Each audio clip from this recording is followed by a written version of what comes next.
I'm Marcus Smith, and this is Constant Wonder.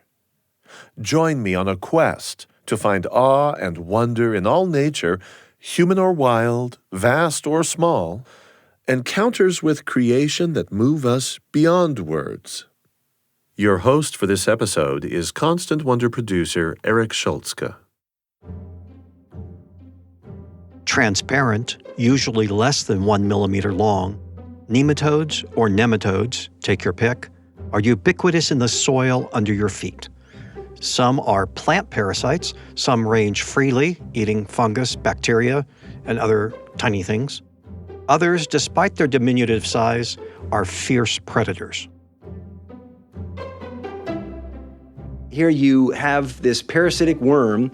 It's moving around. It's looking for an insect to infect. It finds one. It crawls into it through natural openings, liquefies the interior of it, turns it into like an insect milkshake, and then begins to multiply. And soon what started out as like 10 or maybe 100 of these nematodes at the beginning, now you have tens of thousands of nematodes coming out of it, and they're all looking for new insects to infect. I grew up loving James Cameron movies, Ridley Scott movies. Just tell me one thing, Burke. You're going out there to destroy them, right? Not to study, not to bring back, but to wipe them out. That's the plan. To me, that was like, this could be, the next big movie that James Cameron does. It was fascinating. I couldn't believe there was something on the planet that lives that way. I was hooked. Given his unusual passion, you won't be surprised to learn that Adler Dillman is a professor of nematology at the University of California, Riverside. We sometimes describe people as having contagious enthusiasm. Dillman certainly has that. And he was infected as an undergraduate through social contact with one of his college professors. And so when Dillman recently discovered a new insect-ravaging species of nematode, he knew immediately who he should name it after. Steinernema adamsi, after Byron Adams. He's the one that introduced me to him, and it just seemed like such a fitting tribute. 2 decades ago, Adler Dillman was a lowly college sophomore when he first met Byron Adams, who at that time was himself a brand new biology professor at Brigham Young University. I was waiting in the hallway to speak with my counselor about, should I take these 2 physics classes or these statistics classes to satisfy a requirement? And Byron was walking down the hallway and said, "Hey, what are you doing?" And I showed him the paper, and he started talking to me, and he said, "Well, are you interested in doing research?"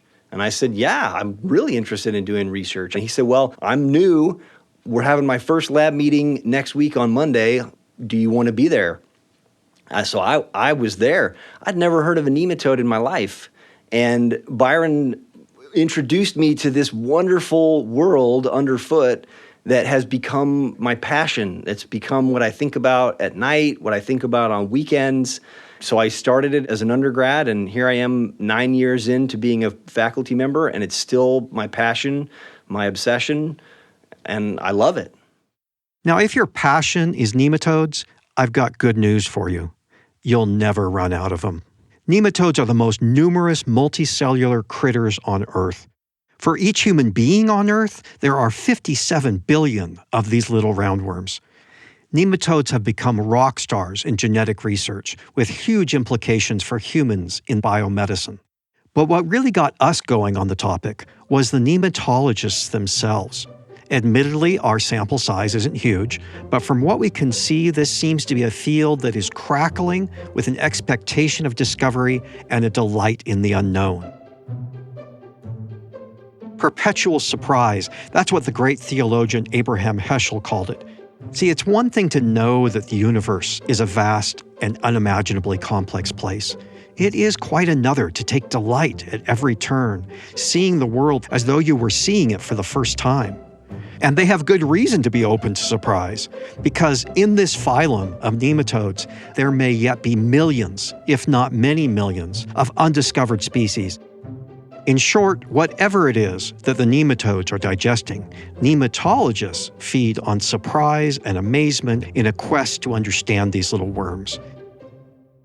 Here at Constant Wonder, we thought we'd just take a tour, paint a collage of nematodes and nematology in hopes that maybe just a little of that perspective rubs off on the rest of us in our daily lives.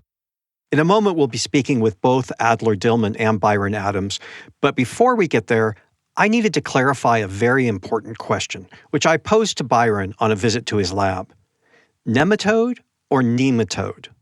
Yeah, is there some people that really feel strongly about how to pronounce that term? They really think it should be pronounced nematode. And so when I'm hanging out with them, I kind of intentionally always just say nematode, just because I don't think it's fair to say that you own how to pronounce that term. I say nematode when I'm talking to people on the West Coast, and I say nematode when I talk to them on the East Coast, because the people on the East Coast just irritates them if you pronounce it that way. People on the West Coast are a little bit cooler about it. Okay, I'm so glad that we got that straightened out. Now, having heard how Adler got involved in nematodes through social contact with the infectious enthusiasm of Byron Adams, I wanted to find out Byron's story, what his initiation into nematodes was. It turns out that this was a serendipity that came about because he and his wife Marcy were both trying to find a single graduate institution that could serve both of their professional needs. She's a herpetologist, and I was interested in invertebrates. And we were trying to find a place where we could both do graduate work, and there was zero. And she really wanted to go to the University of Nebraska because they had the greatest herpetology, reproductive ecology, kind of behavioral ecology program there. There was another faculty member out there who was awesome, and I was like, fine, I'll work in John's lab. And so I started working in his lab on toads. I was studying toads of North America, their evolutionary history and their biogeography. So that was the first start. Toads, like Toads, like the amphibians, like those things. And then before long, he was like just permanently in Columbia and not there to be my advisor. And there was another lab on campus who I'd already been talking with regularly. And he was like, yo, dude, just come do stuff in my lab. We got all this cool stuff going on. And so I was like, right on. I started with toads and I ended up with nematodes. There you go. There you go. And so, having made the leap from toads to nematodes, Byron Adams never looked back. One of the things I love about them is that they were some of the first animal lineages to ever evolve on the planet. So they've been around for a long time. And they've filled every single niche on the planet. So at every place on the planet that life can exist, they pretty much do exist. They are just so abundant and numerous and diverse on our planet. And the other thing I love about them is that they are animals. They're like us, you know, they got a mouth, they got an anus, they got an intestine, they got reproductive systems and things like that. A lot of the genes that they have, like basic functional genes that are involved in things like growth and behavior and reproduction, like we have the very same genes that they have. So they're a really great animal model. And like you could study birds and chimps and stuff like that. But if you wanted to start doing experiments on them, like, you know, I don't know, lighting them on fire or like freezing them or smashing them and taking their DNA, people get really upset, right? You do that with a dog or a cat or something. But with nematode worms, like nobody cares, right? They're like, you can smash those all you want. Why do you want to be so mean to the nematodes? Because when you say it like that, it sounds like you're just a sadist. Yeah. It sounds like I'm a mean guy, but the reality is that I'm incredibly curious because I've seen whatever it is that we're doing to them happen to them, like in the real world. Like I've seen them dry to a crisp. I've seen them being frozen in a block of ice. I've seen them get like blasted with UV radiation, right? So what I want to do is I just want to do that to them, like they experience in the natural, but I want to do it in a way so that I can figure out how they survive that. And that actually has implications for medical research, doesn't it? Yeah, there's some biomedical research implications for this because the animals are able to go into suspended animation for 40,000 years. And so if you think about biomedical applications, that'll include things like, hey, can we make freeze-dried blood, like blood that you can sit on the shelf that could be your very own? And you just, mix it up with some of the chemicals that these nematodes use in order to do the same trick. And then all of a sudden, you've got a product that used to have a very short shelf life, now has a really long shelf life. Being able to survive what we would call like anhydrobiosis or life without water. Similarly, life is just frozen in a brick of ice like these nematodes were. If you could get organs for organ transplant, if you could just keep them frozen in a freezer for a while and then transplant them into human when the human's ready, like you could save a lot more human lives if you could do that. Because right now, one of the limiting factors for organ transplants is how long the organ is viable. I think one reason there is so much energy in this field is that there is still so much to learn about it, and really so little that we know. No one knows for sure how many unique, unnamed nematodes are still out there. But let's just say that Steinernema adamsi didn't really narrow that list by much. The next species discovered could offer exciting pathways ranging from biomedical to pest control. Here's Byron Adams. Right now, there's between like 30 and 45,000 described species of nematodes and like hundreds of thousands of described insects. When I was in grad school, I just looked at the rates of differences of change in nematodes, and I extrapolated and showed that there's like between 1 and 100 million nematode species that are still yet to be described. So is that generally understood then, that that's a good ballpark for how many are yet? No, that's debatable. Like if someone were to listen to this show, they'd call in like right now and say, I don't believe it. There's probably only 45 or 50,000 species of nematodes, and that's all. Millions of species we still haven't found? That left me wondering not only how old these various species might be, but how rapidly they might be evolving. How long had Steinernema adamsi been waiting for Adler Dillman to find it? Boy, that's a really good question. I don't have a good handle on that right now. That maybe could be our next research project. If I had to ballpark, just guess, based on the DNA work we have done, maybe 40 million years? So then I asked Dillman about what these nematodes eat when they aren't making milkshakes out of insect guts. This actually resulted in an eye-opening exchange between Adams and Dillman about nematodes' superpowers. To keep the voices separate, just note that Adams is the one who uses the surfer language, and you sent me the video, dude. They eat everything. It depends on which species of nematode you're talking about. That's one of the things I love about them. As Byron mentioned earlier, they've evolved to occupy virtually every niche imaginable. I haven't seen any flying nematodes yet. That might be the only one that I can think of that they don't actively inhabit. I actually have seen flying nematodes, Adler, and you sent me the video, dude. They can jump, and it's a very impressive jump. Oh, really? And they can, yes. Whoa, that's cool. Now we're talking about their muscles and nerves, right? Right. They can jump, and they're like Olympian quality jumpers. And when they jump, they rotate end over end. I mean, like somersault. They can jump like 10 times their body length height, right? So they jump 9, 10 millimeters high, and they're only 1 millimeter maybe in length.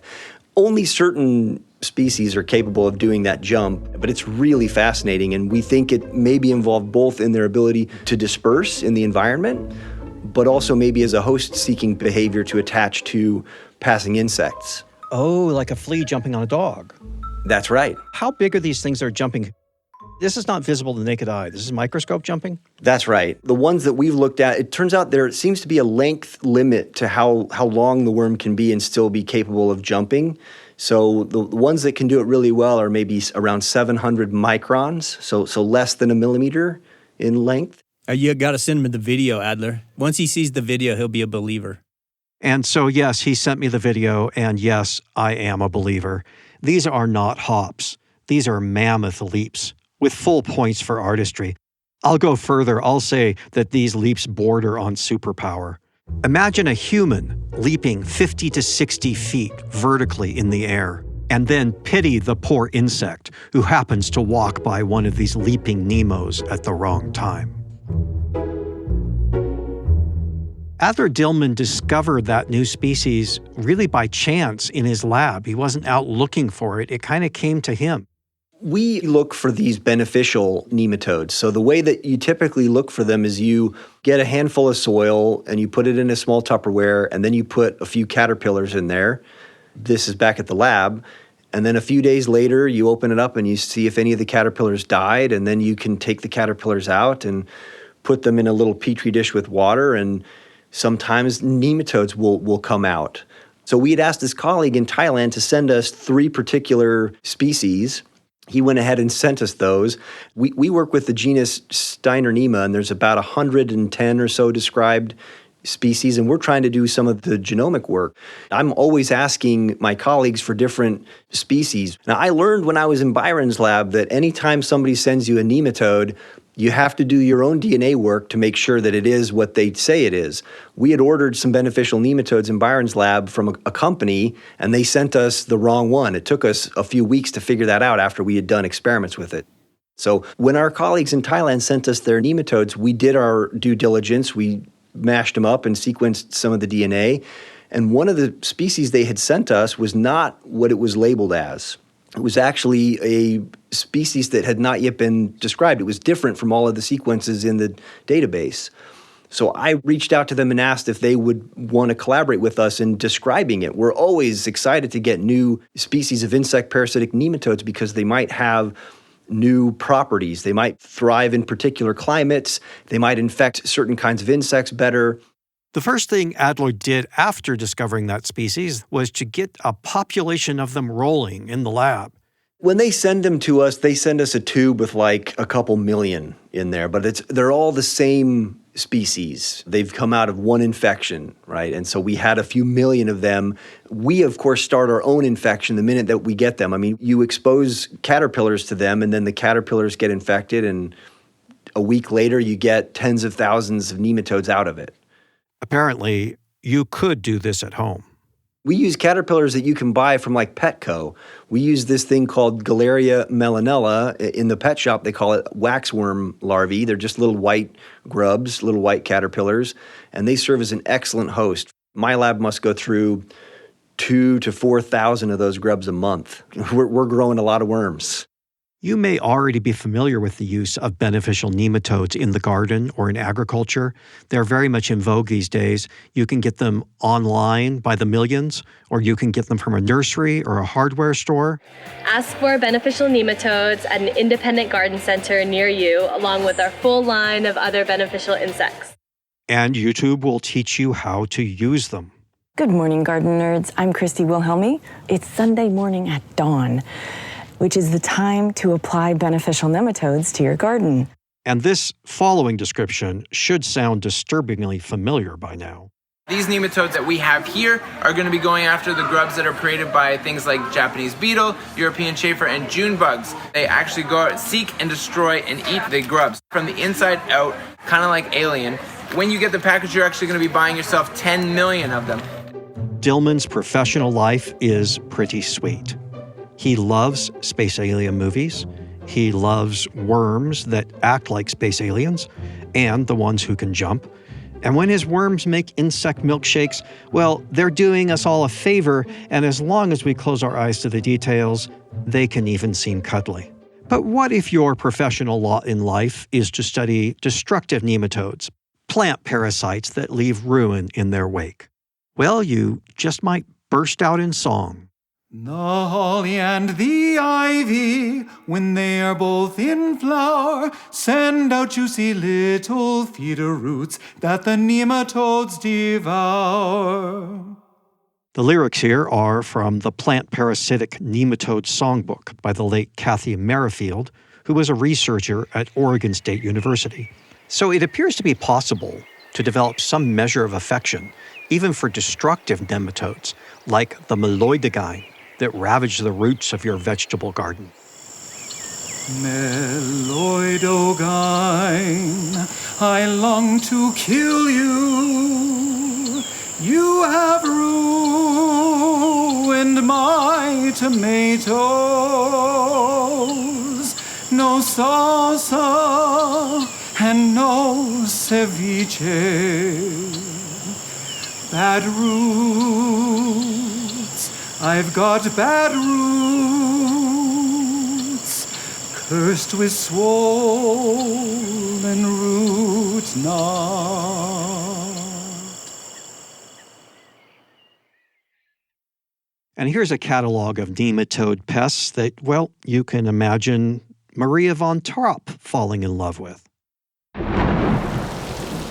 Spiral on radish and ring on tomato, lesion on mint and root knot on potato, stem and bulb climbing up maiden hefferns.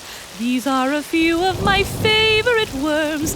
Dagger on woody plants, seed gall on grasses, second stage juveniles forming wool masses, stubby root vectoring cork earring germs.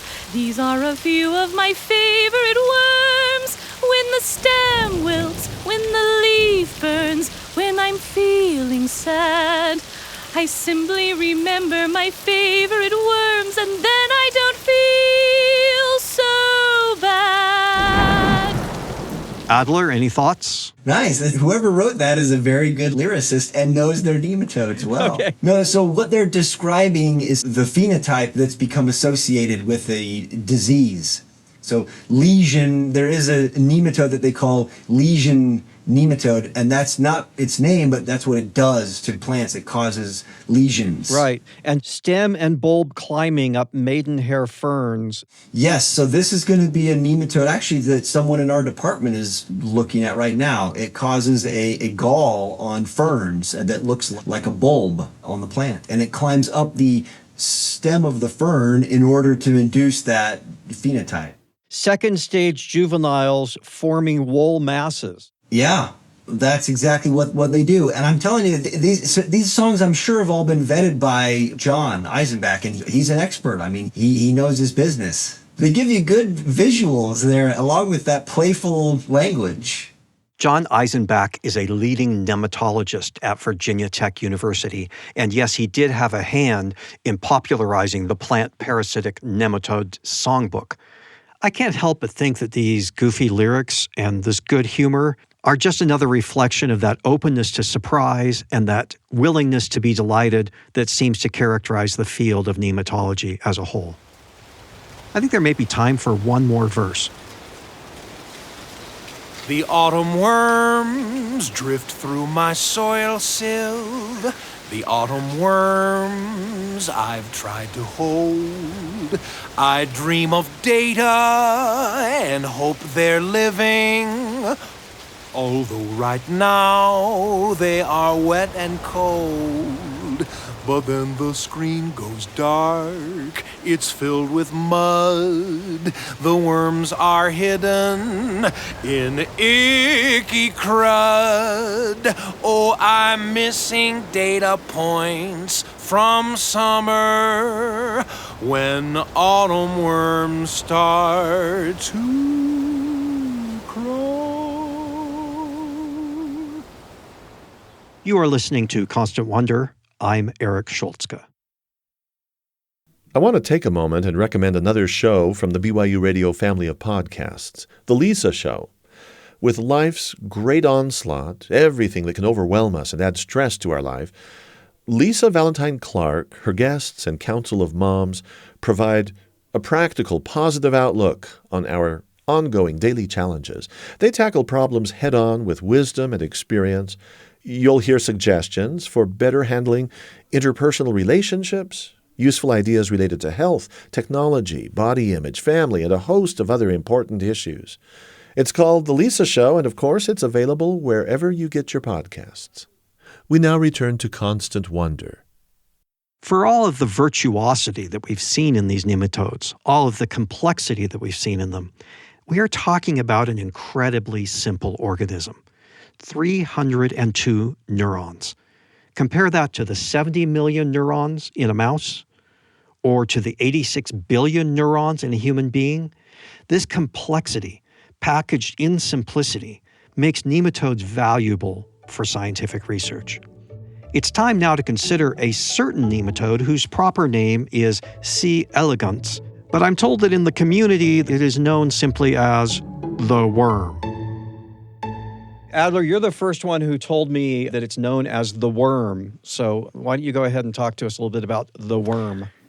In biology, we have a number of model systems. These are organisms that we study that have conserved biology with humans and with other animals and life on the planet, and we use them as models to understand how biology works. So there's a very famous plant model, Arabidopsis thaliana. People study that to understand plants in general and biology in general. C. elegans is to model multicellular animal, and we've learned so much about how biology works through this particular worm. It was developed as a model system by scientists that were interested in studying the neurobiology of behavior. So they wanted to understand how the brain is connected to behavior, but they needed something simpler than a mouse, something simpler than a fruit fly, because when you look at the number of neurons those organisms have and the number of connections those neurons have, it's a very daunting task. C. elegans itself only has 302 neurons. We know exactly where all of those neurons are positioned in its head. We know all of the connections that those neurons make. So it's a very good model for understanding how a brain can control behavior.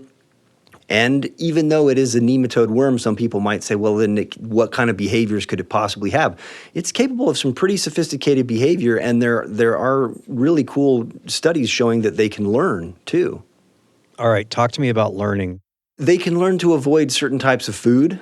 So if they're presented with bacteria that's not good or that is pathogenic, they can learn to avoid bacteria that's pathogenic. They're going, that tasted yucky, I'm not going to try that again. Presumably, yeah. That's a good skill. It's really cool. As I mentioned earlier, they're also capable of jumping. Yeah. They also have mating behavior, and a lot of work's been done on that. They can avoid pain, so they're able to detect pain when you put them on a petri dish with agar and you expose them to a chemical called octanol. They withdraw very quickly, and we can actually measure that. And so people have done studies on cannabis and cannabis-like molecules, and they can show that C. elegans has a endocannabinoid receptor. It can detect these molecules.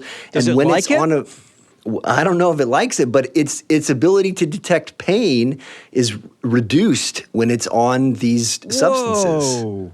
Yeah. When I was a kid, fruit flies were the things. Like, oh yeah, fruit flies. But C. elegans has really kind of displaced the fruit fly in many respects. I wouldn't say it's displaced it. It's another useful model. So there's some advantages. I actually work with fruit flies in my lab also, and C. elegans, the generation time is much faster. If you want to work with fruit flies, from egg to adult, it's like 14 days. That's a short generation time.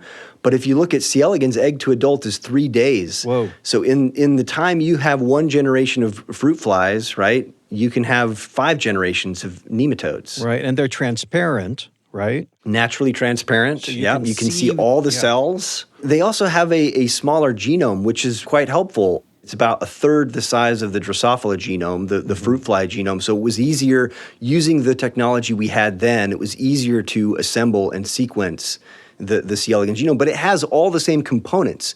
We can learn a lot about genomes in general and genome architecture from studying the genome of C. elegans. It's actually the first multicellular animal to have its genome sequenced, and I think arguably it still is the genome that we have the best understanding of any animal on planet Earth.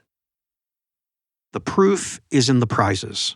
In 2002, the Nobel Prize for Physiology or Medicine went to 3 researchers for discovering the genes that pre-program the death of certain cells as a routine function. As I understand it, this led directly to the discovery of parallel genes in humans. Now, this is important because hastening the death of a cell that would otherwise die of its own later, but more disruptively, could preempt or limit the collateral damage to surrounding cells, thereby reducing the risks of aging or cancer.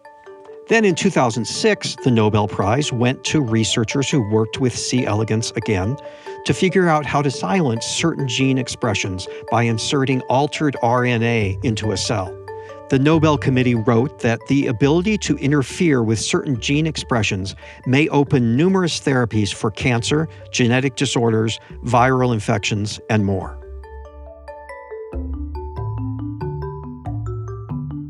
Humans like winning prizes, but sheer survival is the nematode's greatest reward. And in almost any environment and over incredibly long periods of time, nematodes are found, existing, persisting. If anyone ever offers to bet you that they have found a spot on Earth that is devoid of nematodes, take the odds. 2020, COVID, pandemic, there were restrictions on being in the lab. So I was doing a lot of hiking, and I saw this sign on Antelope Island that said only brine flies and brine shrimp can live in the hypersaline waters of the Great Salt Lake. That's Michael Werner, a molecular biologist at the University of Utah. Werner studies nematodes to learn more about why and how certain genes are expressed or suppressed. That makes him at least an honorary nematologist, and he certainly has the nematologist's fondness for surprise and delight. And the reason I was skeptical is because of the amazing work that people have been doing where they found nematodes in incredible places and other extreme environments, including the McMurdo Dry Valleys of Antarctica, which is Byron's work, so the driest, coldest place on the planet. And there were some other high-profile papers in the 2010s finding worms miles below the surface in an abandoned gold mine. We have to mention this incredible story that came out recently. I think it was a German group. They found a worm in the permafrost in the Siberian tundra, and they thawed the ice. The worm reanimated, was alive. They were able to culture it on plates. They radiocarbon dated the ice. It was 30 to 40,000 years old, meaning that worm has been alive in a dormant state for that long. They're an incredible animal phylum. They're so interesting in their own right. And all of those things made me want to look more carefully to see if there was any mention of nematodes living there. So there stood Michael Werner on Antelope Island in the Great Salt Lake in 2020, staring at a sign. That sign left no wiggle room on the question of aquatic life below the surface of those waters. The blanket assertion was that if you're looking for a living animal in this lake, it's going to be either a brine shrimp or a brine fly. So Michael started asking around, and one of the first people he asked was Byron Adams, who told him that even though he had lived in the area for 20 years, he had actually failed in his first and only attempt to find nematodes in the lake. When I moved here, like the first thing I did was like, oh yeah, I'm going to jump on this, right? And I skipped the south side of the lake and went straight up to the north end where it was like really weird and really saline. And I was interested in these petroleum seeps that made microbes that could eat the petroleum. And I wanted to find worms that could live on those. And I sampled the heck out of that whole place up there. And I didn't find any nematodes. And so when Michael asked, hey, have you ever sampled down there? Oh yeah, I sampled all over the lake. I never found anything alive, right? And so with the encouragement of people like Byron Adams and others, Michael Werner and his assistants set out to do their own muck sampling. After collecting their samples, they tried to extract the worms using a standard method that involves a funnel, water, some finger crossing, but there were no worms. We thought, well, maybe they are truly not there, and the sign was right.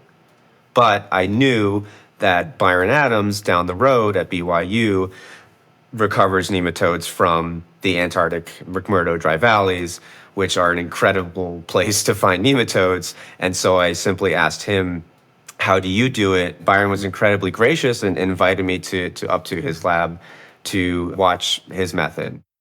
So here's how that method basically works. You mix and filter silt and debris over and over again using a series of sieves and filters.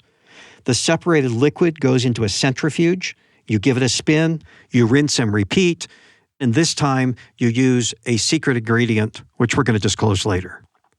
Now you have mostly just nematodes on top of that filter, and then you can backwash them into a petri dish and then look at the petri dish to see if you find any nematodes there. And when we did that, then we started to find 5 nematodes, 4 nematodes, 1 nematode, and that was amazing to us. We were totally stoked to finally see worms out there. And immediately I knew this was going to be a cool story. Now they had their nematodes, but only handfuls of them. They wanted worms by the bucketful. And that's when the next surprise came, thanks to Michael's postdoc assistant, Julie Jung. Before we get to that scene, though, we have to introduce a wondrous rock system in the Great Salt Lake, mineral clusters built by bacteria. They're not unlike coral reefs. They're called microbialites. And here's Michael explaining how they work. So a microbialite is actually a rock built by bacteria. There are models about how this works, but it's not entirely known. So over time, the bacterial layers calcify and lithify, and then a next layer forms on top of it. And then that calcifies and lithifies, and then another layer forms on top of it. And that's how you grow this sort of small nucleus towards a pretty large, very visible structure. The surface of these rocks are cyanobacteria, which are photosynthetic bacteria, and algae, other photosynthetic organisms that receive sunlight and then turn that into carbon. And they serve as the food source for other invertebrates, primarily brine fly larvae. And brine fly larvae, of course, are a major food source for some of the resident and migratory birds. These microbialites are extremely important for the whole ecosystem. So now with a basic understanding of how microbialites work, we're ready for the next big surprise. My postdoc, Julie Jung, came in and she said, Michael, I think they might be in the microbialites, referring to the nematodes. And I sat back in my chair and I thought, oh, that's kind of interesting. Yeah, let's think about that. And in my mind, this was something that we might develop over like several months. But about 2 minutes later, I heard this like very loud banging happening in the lab, and I was a little worried. And so I ran out, and there was Julie with a hammer smashing the microbialite to pieces. She then took that sediment and filtered that through the same process that Byron taught us how to do, and that's when we recovered hundreds, thousands of nematodes. If you sample next to the microbialite, then you might find 4 or 5. If you sample within the microbialite, then it's, again, hundreds or thousands. Are they living embedded in these layers that are accreted? Yes. We have to do a little bit more research, but we think they're not really on the surface per se, but actually inside of the microbialites. So evidently then there's enough, in these layers, there's enough space for them to exist. They don't need a lot, but there's enough space. That's what we think, yes. There's a couple gaps in our knowledge about how they form, and it could be that the burrowing through the sediment, transporting minerals and carbonate and bacteria throughout the microbialite could actually be involved in building it. To be determined, but an exciting future direction. Thanks for listening to Constant Wonder. In this episode, we're bringing you a collage from the wild world of nematodes and nematology, in hopes that some of us may get infected with their enthusiasm. If not about nematodes, maybe about life in general. We're being guided here by 3 experts: Adler Dillman of UC Riverside, Byron Adams from BYU, and we've been joined now by Michael Werner from the University of Utah. We're headed next to Byron Adams' lab for a little more clarity on his trick of spinning worms out of muck. I have almost never set foot in a biology research lab. So when Elaine Scott, one of our Constant Wonder student producers, and I got the chance to go hang out with Byron Adams in his lab, it was a real treat. We're in the Life Science building at Brigham Young University in what we call the Molecular Clean Laboratory. In this room, we have a series of refrigerators and freezers. This is where we'll keep our working stock samples, like the ones that go from here to the bench and back to here and back to the bench. We also have long-term storage freezers where we keep our samples. We have the largest collection in the world of frozen Antarctic soil samples. So they're incredibly valuable. They're like gold. We treat them like gold. And the organisms that are in them are alive. So we can keep things in the freezer for who knows how long. I've got stuff from the 1980s that you just open it up and thaw it out, and these animals come back alive again, right? And so as long as you keep them frozen, then we have a snapshot, and we can thaw it out, and we can do an experiment, and that experiment will represent what life was like in 1987 in Taylor Valley, Antarctica. These are samples that my students are currently working with. So they're not frozen, they're thawed out. From the freezers, the soil is taken to another lab, a less clean lab, where the microscopic worms are extracted from the soil by spinning them in the secret ingredient I mentioned earlier, which turns out to be sugar water. This is where things get dirty here. So in this lab, this is the centrifuge that we use to spin the nematodes and this dirt and separate the dirt/soil, rocks, roots, whatever. We separate them from the nematodes. And so we use a procedure called density gradient centrifugation. We mix the soil up with sugar, and the sugar has the same specific gravity as a nematode. And when you spin it, all the rocks and dirt go to the bottom of the tube, and the nematodes float up to the top of the tube. And that way we can separate the nematodes from the soil, put them in a dish, and have like a really nice, clean look at the animals that live in the soil. How do you get the sugar out? Yeah, so we rinse the sugar water with the nematodes over a sieve using some clean water. And I'll show you that. This is an example of a set of sieves that we would use to extract animals from the soil. So we would mix the animals up in a tube with some water, spin it all up, mix it up, pour the water and the soil over the top of this set of strainers. And the animals are small enough that they'll pass through that sieve. They'll pass through that, and they'll land on that sieve. This sieve will catch all the big rocks and gunk and stuff like that. There's a lot of small rocks and gunk that can pass through too. So on this sieve, you'll have a bunch of small rocks, silt, gunk, and nematodes, tardigrades, rotifers, microscopic animals. Then we take the stuff that falls off of this, we put it in another test tube, and we spin it. Everything goes to the bottom of that tube. Animals, dirt, yuck. Then we pour the water off of the top of that one. We pour the sugar on top of that. Then resuspend it all, stir it all up. So now everything that was in that tube is just in sugar water. Then we put that tube in the centrifuge, spin it again, dirt goes to the bottom, worms go to the top. Then we pour the worms over this fine screen.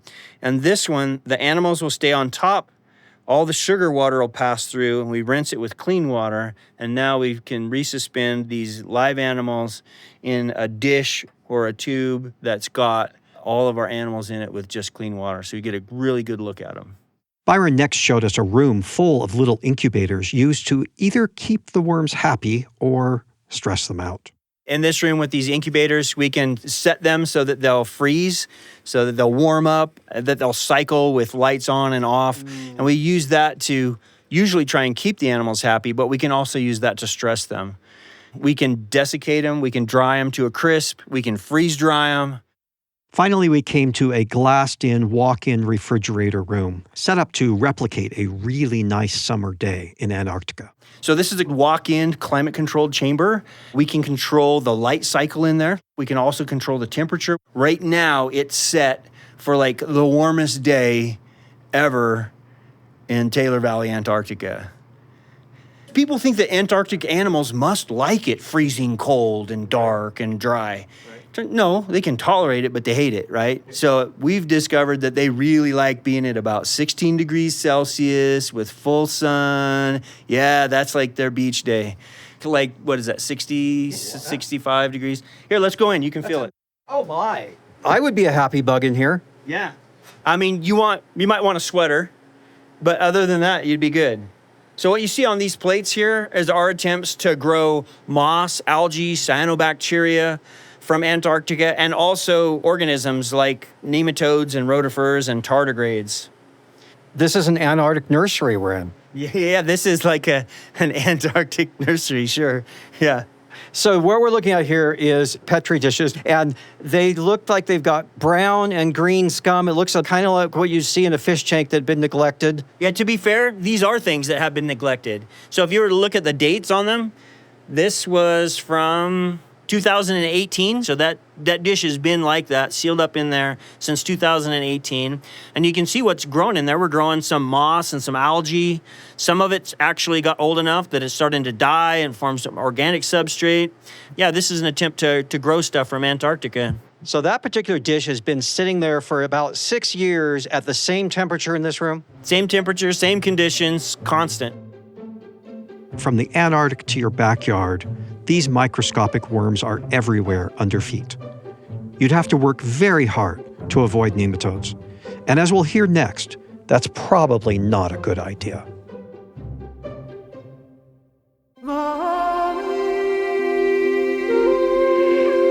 We hope you're enjoying this podcast from BYU Radio. I'm Stephen Cap Perry, host of In Good Faith, an interfaith podcast committed to listening as believers of many traditions share their personal experience with the sacred and the divine. And we've just dropped our 200th episode. Why not take a moment to check out In Good Faith at byuradio.org or wherever you get your podcasts. I think you'll be inspired by our amazing guests sharing first-person accounts of the power of faith and belief on the In Good Faith podcast. Adler Dillman's nematodes are classed as beneficials because they keep certain insect populations in check. But it may be time to start thinking more broadly about what that term beneficial means. We may be finding that keeping our living environment sterile is a bad idea, and that maybe allergies, autoimmune disorders, and other susceptibilities often stem from keeping ourselves too clean. Someday, in the not-too-distant future, your doctor or an immunology specialist may actually suggest that you swallow some eggs from a hookworm or a whipworm. And yes, both of these are nematodes. This line of thought led to the following exchange with Byron and Adler. Well, what could be more obvious than that cleanliness is next to godliness? I mean, It turns out that's from your mom and not from God. There's a whole discipline of evolutionary biology that focuses on evolutionary medicine. If you understand the environments and the selection pressures that kind of drove the way we came to be, then we'll better be able to diagnose and treat the diseases, the proclivities, the susceptibilities that we have. We've co-evolved with these parasites for millions of years, with these pathogens, parasites, bacterial things that are in our environment. And now, like that, someone tried to get us to believe that cleanliness is next to godliness. They were talking about your room, Eric, but they weren't talking about like making sterile bodies, because when we try and get rid of our old friends, we call them our old friends, these parasites have been with us for millions of years. And when we start getting rid of them because we're all amped up about our hygiene, when we pull ourselves out of that natural system, when we remove the bacteria, when we remove the pathogens and the parasites, now our immune systems don't have anything to do, right? And so the energy that's typically allocated to our immune system is still there, but the things that they're supposed to combat isn't. And so then that sends our immune system into this like haywire, right? They don't know what to, the immune system gets confused, it doesn't function correctly, and it turns against ourselves in many cases. And so this hygiene hypothesis or this old friends hypothesis is implicated in a lot of autoimmune disorders. You teach parasitology, is that right, Adler? I do. I've taught it for 9 years. It's a wonderful class. I learn something every time I teach it. When did you first become aware that a hookworm could be a good thing in a human? It was actually as I was preparing to teach this parasitology class. I was introduced to the wonderful world of helminths as therapeutics. Quick aside here, the nomenclature is a bit confusing. Helminths aren't a species or class of worm. For some reason, any parasitic worm is known as a helminth. Many nematodes are helminths and vice versa. And some flatworms and flukes wriggle into the helminth box as well. But the whipworms and hookworms, on which much of this medical research currently centers, are both helminths and nematodes. And so with that somewhat straightened out, let's go back to Adler Dillman. And there is a growing body of research looking at the potential benefits of helminth therapy. So intentionally infecting people with parasitic helminths to mitigate autoimmune disorders and immune systems that are inappropriately regulated. Nowhere in your PhD studies did anyone tell you that helminths are actually good for your health. No, but there was an NPR study that I use in my class, and NPR did a story on it in 2008, and they're referencing a case of a businessman in the Bay Area who intentionally infected himself with a nematode, and then they allowed these researchers to kind of follow what was going on with him. He had ulcerative colitis. And when I listened to that story on NPR, I read the primary research article it was based on, and I was fascinated. So do you know what nematode it was that he infected himself with? Trichuris trichura. It's commonly called whipworm. This is a parasitic nematode that lives in the large intestine. It's actually quite prevalent. We estimate there may be 800 million people on planet Earth that are currently infected with that parasite. So he wanted to infect himself, and he spoke with the primary researcher and said, look, I'm going to do this anyway. I know you guys can't do it for me, but I'm going to do it. I'm going to order some eggs. I think he ordered them from someone in Thailand. And now that you bring it up, it could have been Trichuris trichura or Trichuris suis, which is the pig version. I can't remember exactly, but it was one of the two.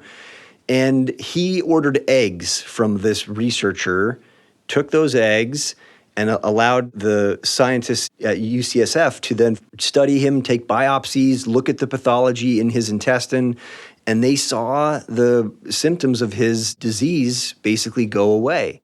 So in this case, the helminth worked. And if you know anything about chronic autoimmune disorders, you know how remarkable that is. And by the way, with my disclaimer that we do not offer medical advice here on Constant Wonder, Adler Dillman told me that with these particular worms, there is little risk of getting stuck with the helminth long term. Over the years, it came back when the parasites died. He reinfected himself. As far as I know, he might still be infected.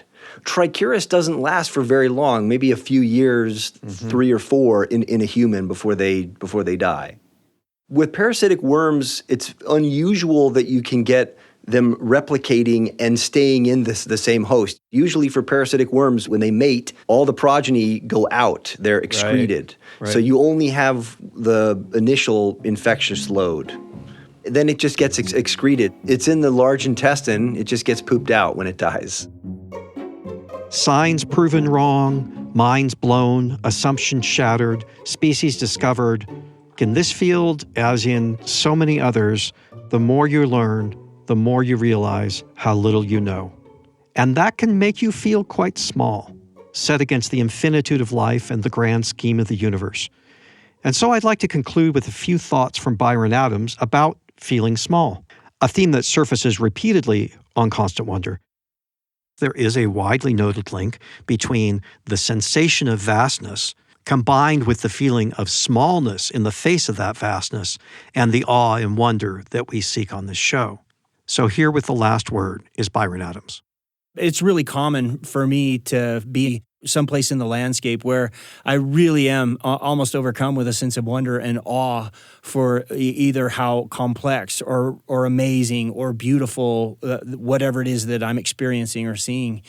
And I always had trouble articulating that. And then once I was in Antarctica and there was a film crew there that was making a movie, and I was talking with one of the cameramen. And the cameraman was like, almost weeping. And I was like, hey, what's up, Mo? And he's like, it's not common that I get to feel small in a place like this. Like a lot of humans, like we spend our whole lives trying to get to a place where we feel small. And I'm like, what are you talking about, man? Like you have worked all over the entire planet. Like every continent, every ecosystem. He's really the super accomplished guy, right? And he's like, yeah. Like it's almost like my mission is like my search. I'm a seeker, and I seek for these opportunities where I can feel small. And these are people that they're obviously not religious, maybe, but they're trying to describe something that I would say is an element of the spiritual or the intangible or some aspect, right, of our lives that's outside of the easily demonstrable. And when we were having that conversation, I was totally connecting with it. I was like, oh, yeah, because there's so many times when I feel small, and that feeling of feeling small, like just opens me up to all these other feelings that come rushing in that provide meaning in my life, right? That I derive a lot of meaning from. And so it's true. I think as humans, we do seek for those types of experiences. And so I will have those kinds of experiences, whether I'm with my team in Antarctica and it's been a long day and we've just accomplished some great science, or I might be, looking at a worm like underneath a microscope and seeing it do something in its environment, right? It creates a spark. There's this new idea that I have or something like that. Maybe figuring out something that was unknown or something that was complex, or putting something together, putting the pieces together of a puzzle, and now you see it in context of a bigger whole. And those kinds of moments, I think, I attribute those to the spiritual, right? The otherwise difficult to explain, like as a scientist part of things, difficult to explain. Thanks for listening to Constant Wonder. I'm Eric Scholzke. Our guests today were Byron Adams, a biology professor at BYU, Adler Dillman, a nematologist at UC Riverside, and Michael Werner, a biological sciences professor at the University of Utah. The Plant Parasitic Nematode Songbook was written by Kathy Merrifield. Singing her lyrics were Brian Tanner, Becca Hurley, and Sam Payne. Today's episode was produced by me, with help from Elaine Scott and Audrey Hughes, and with sound design by Josh Fouts. Constant Wonder is a production of BYU Radio.